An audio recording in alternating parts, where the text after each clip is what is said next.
Greg, obviously as captain, watching on today, not the outcome or the end to the season that you wanted for obviously the boys and everyone at the club. In that sense, I mean, just from your point of view, like we say as captain, how do you feel like things have panned out, and ultimately obviously the outcome in itself? Probably going to start with last season, at the end of last season. Obviously off the back of getting into the playoffs and then being told that we can't play in the playoffs, to then winning at Wembley, to then keeping the majority of that squad, which at the start of the year would have been good enough to win the league, I think. Plus the way we did start after the first 20 games, but just before January, I think we were on course to be up there. Could have gone top of the league on New Year's Day. And then the back end of the season, just we fell away and haven't been able to compete with the bigger teams and put runs together, wins, and put points on the board at crucial times, and obviously slipped out last week, and then today just kind of summed it up. We're very we're giving it our best shot, but maybe we're not quite good enough, and I think that probably summed up today. We blew, but we just couldn't blow the house down. Yeah, I mean, in terms of, obviously you mentioned the on-field stuff there, in terms of what actually goes on the pitch. I mean, I think anyone who's sort of been around on a day-to-day basis and sort of seen things going on behind the scenes knows it's probably been chaos, realistically, it's fair to say. I mean, how's it been from your perspective as captain, obviously, because you haven't been playing, but you're still around the place and you're still kind of watching things unfold in front of you as well? Yeah, I can't say it's been easy watching every week. Probably at the end of the day, I'm a Gateshead fan, so I'm just as involved as every other fan that comes to the games, watches the away games, travels to the away games. It's been tough to watch, but in some aspects, like, I've got a lot of good friends here, and I wish for them that they would manage to get the result today, and just for themselves. After a bit of a tumultuous few months, but again, I think you could go back till the end of last season with the council debacle. That I probably know fine well that it wasn't the council's fault as to why we didn't get in the playoffs. Obviously, it could be rumours. I could be saying facts here, but stuff was out of the council's hands, and they didn't want to budge and give us the lease because of the relationship they had with Gateshead FC. And at the end of the day, the council took that on their back and probably took the weight off a lot of the people at this club's shoulders. So that's the start of that. Then we obviously win at Wembley, and that's obviously just probably the best day of our careers. But that just is a big shadow over what happened 2 weeks prior. It's hard to get your head around, because obviously we, as a change room and the staff, work so hard to get where we are.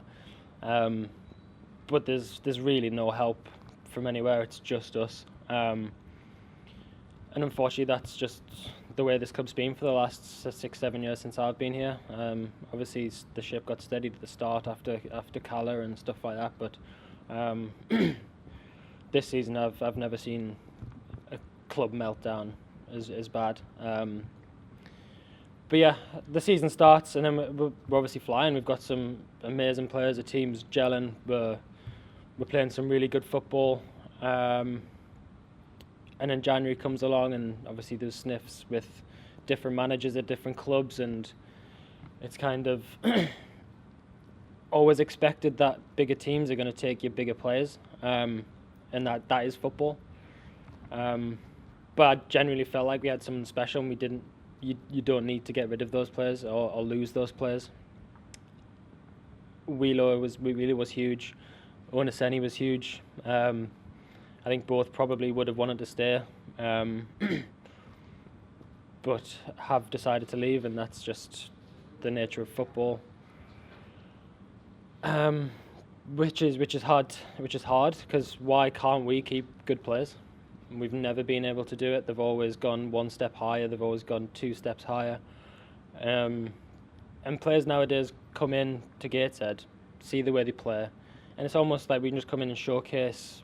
They can just showcase their abilities, play for themselves, and get moves to better clubs because that's what we are at the minute. We're a feeder club. We have been for years, but just for the core that have been here for the last 3 or 4 years, it's so hard to rebuild that once you lose certain aspects of it, and once you lose the core fundamentals of why we're actually playing and what we've built here, it's never going to work. So at the end of the day, losing those players in January really has killed us. And then can you say we've reinvested that money? Don't think so. I don't know where this money goes. We've never had like a major signing come in. We've never really bolstered the squad. And then obviously Carl's been left with all of this to, and I say Carl because I've played with Carl. I've been his friend now for many years. Obviously he's my gaffer, but I'm talking to Carl as a friend here. He has been through the mill this season. Fans won't understand. They won't see the backlash he gets on Twitter is just not justified at all. His hands are firmly tied behind his back. He has no help from above. He's got the new takeover lingering, which I'll get onto. So he's getting pressure from all angles. The pressure's coming from the players and the lads that aren't playing very well. He's got that pressure. He's then got the fans constantly on his back after every game, wanting to leave.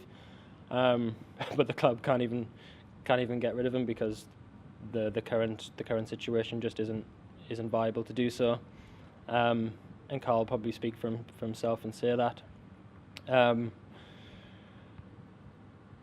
it's just so hard to speak. But then last week you have certain things said in the foyer of another football club, which is just outrageous, which shouldn't be happening at a football club anyway.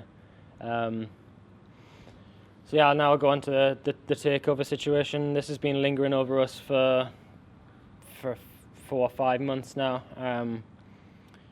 We were told at the start this was going to be the fastest takeover ever in football history, which obviously if you hear rumours of a takeover, your interest spike. But obviously the club managed to hide all of that, and no one really found out until about a month ago. And you talk about contributing factors to why players aren't playing well, why the club's not thriving, and yeah, it's a massive factor. After 2 or 3 months of hearing whispers about it happening, and it's still not happened, and it's still not happened. You've got new owners bringing lads in, speaking to players, and then you've also got the people at the top right now trying to potentially stay on, and you just hear so many different rumours and potentially being lied to constantly about what's happening and is it going to happen soon. To then the new owner coming into the change rooms when he hasn't officially took over the club and talking to all of us as a team, saying what he expects, what he wants. But the fact of the matter was, he hasn't even taken over yet. So how has he been allowed to come in, unsettle the dressing room, to then talk about who he's wanting to keep on next year, who he wants to build around? There's almost been a little bit of a divide in the camp until the last few weeks when we've tried to resolve it and bring us all back together, but it's been tarnished for a while now, for a few months. And I think I'll finish on the contract situation.